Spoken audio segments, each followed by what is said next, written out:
Hey y'all, it's the Eclectic Blurred. Welcome to the Eclectic Reviews. Today I'm going to be talking about WandaVision. But before I get into that, I just want to tell you how much that I personally love the character Wanda Maximoff from the MCU universe. So before I started watching WandaVision, I decided to watch the Marvel Legends on Disney Plus. So it's like a 7-minute review of characters in the MCU and their growth through the movies. And so they did one for Wanda and Vision. And after looking at the one for Wanda, it reminded me how much I love that character, how much I loved her growth, and how much I love her arc. Because it's been a difficult arc for her, but it's also taught her to start to love who she is and become who she became. It's a lot of heartbreak in her arc, which leads us to WandaVision. Like, man, she had the last thing that she went through was heartbreak. And so how is WandaVision going to pull where she is now into a TV series? So the first thing that I noted about WandaVision is this: it's different. If you're looking for a full drama, they're not at that point yet. It's very fun. It's a lot going on. There's a lot of what people call Easter eggs within it, and Vision is in it as well. And they're actually a married couple inside of this TV show. And the TV show actually is filmed as if it's a TV comedy.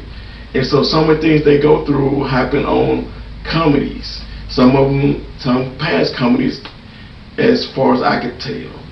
And so if you're not really into different Marvel things and you're used to things being dark and there's always a bunch of fighting and quote unquote superhero things, then you might have to wait a few episodes for this, because I don't think you're going to really enjoy the direction they're going. I'm enjoying it because I know what's going on in Wanda's head. I think I'm guessing what's going on in her head, and how part of this is her controlling of the situation. But that's only a guess. But anyway, overall, just an overall thought about this is that I love the show. I laughed. I saw the Easter eggs, which kept me interested in the storyline. I'm so interested in what's happening, how it's happening, why it's happening, and none of that was answered in the first 2 episodes. And the acting is phenomenal. You can tell that the people on the set must have had a whole bunch of fun filming this.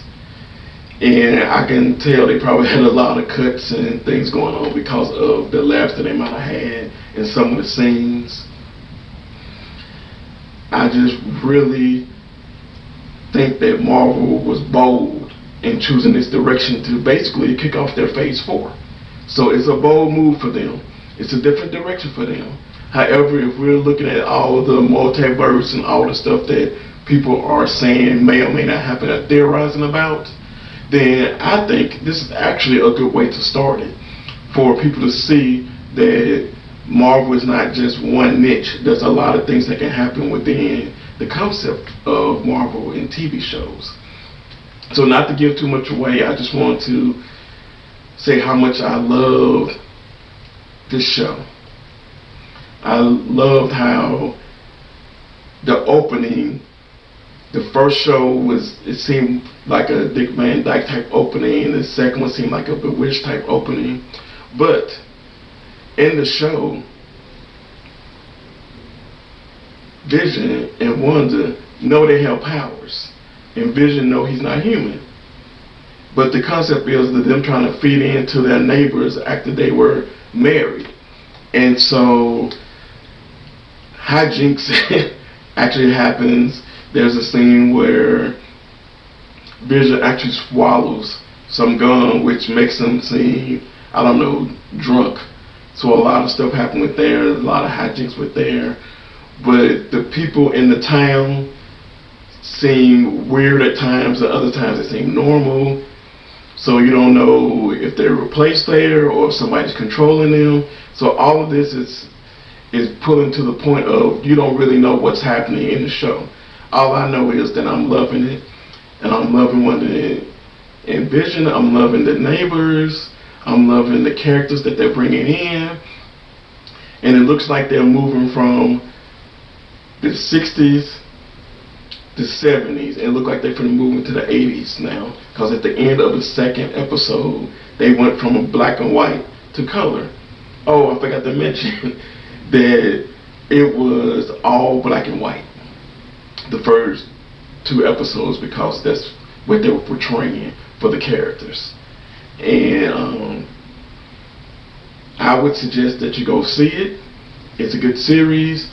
I'm a person that don't like to binge watch, so I'm so excited that it's coming out every week on Fridays. My wife and a lot of other people who like to binge watch probably aren't as happy because more than likely when the second episode ended, everybody's like, hey, I want to see more. For me, I like the anticipation of wanting to see more. And I would suggest to anyone is that if you like Wanda or if you like Vision, go pick a couple of comic books. It's not going to give you the whole story, but it gives you a little bit more background to the characters. Yes, I admit that I wasn't a big fan of Scarlet Witch until I saw her in the MCU, and I think what was it, Captain America: Winter Soldier. I think is that the I think that's the one that I first saw her in. And there was, or was it Avengers? No, it was Avengers Ultron, the second one, Age of Ultron.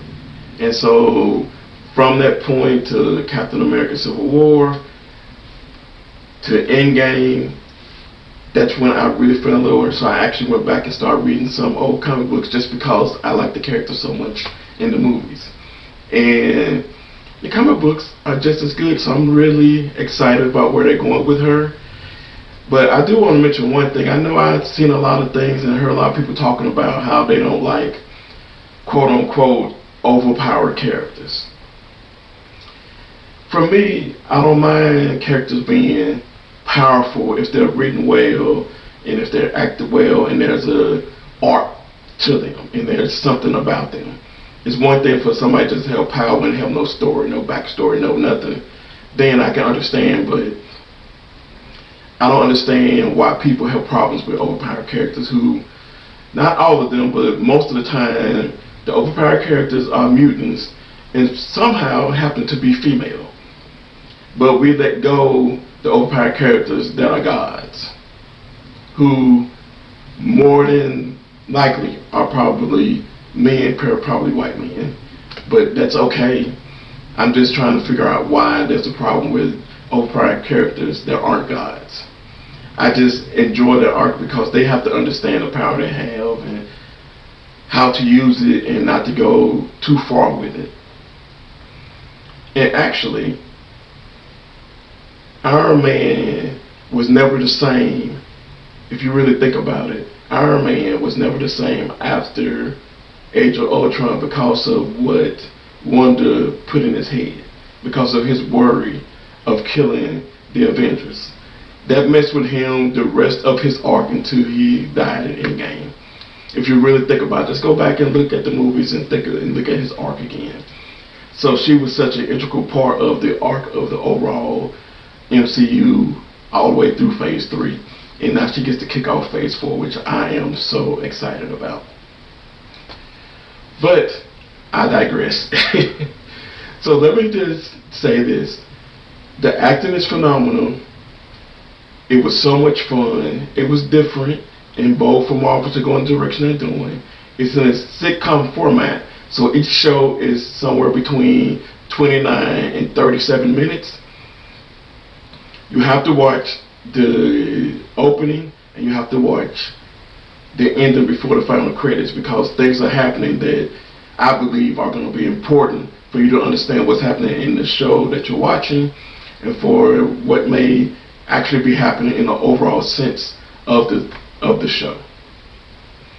Actually, you need to pay attention to the commercials as well in there.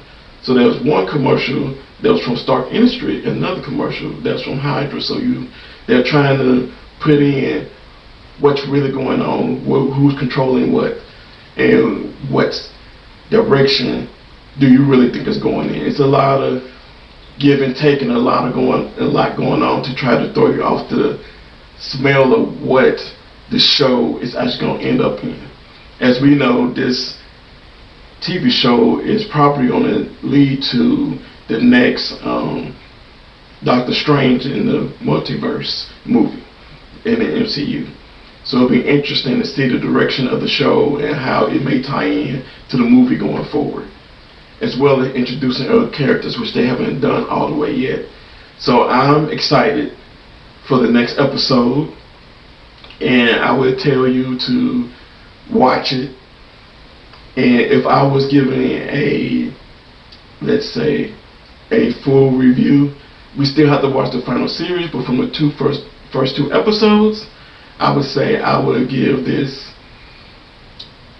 5 pair of glasses, which means that's the best you can get from where I'm sitting. But again, I might have a little bit of bias because I like the character. So if you don't like the character, you may not like it. But for me, it's five glasses and worth watching. I would suggest you go see it, and I can't wait for the next episode. And before I end, I just want to thank you again for supporting me, Eclectic Blur, support my channel With The Soul. If you want to interact with me, you can go to interact with me on Twitter at Blur Eclectic. You can interact with me on Instagram at _eclectic_blurred. You can follow the channel on Facebook at What The Soul on Facebook. And of course, you can go to YouTube to the What The Soul channel to watch our videos, interact, and subscribe to the channel, and give this video a like, and share it with your friends and family. And as you can see, I don't really want to get too deep in it because it's still pretty new. Maybe as we get deeper into the series, I get deeper into my thoughts about the direction of the series and give more.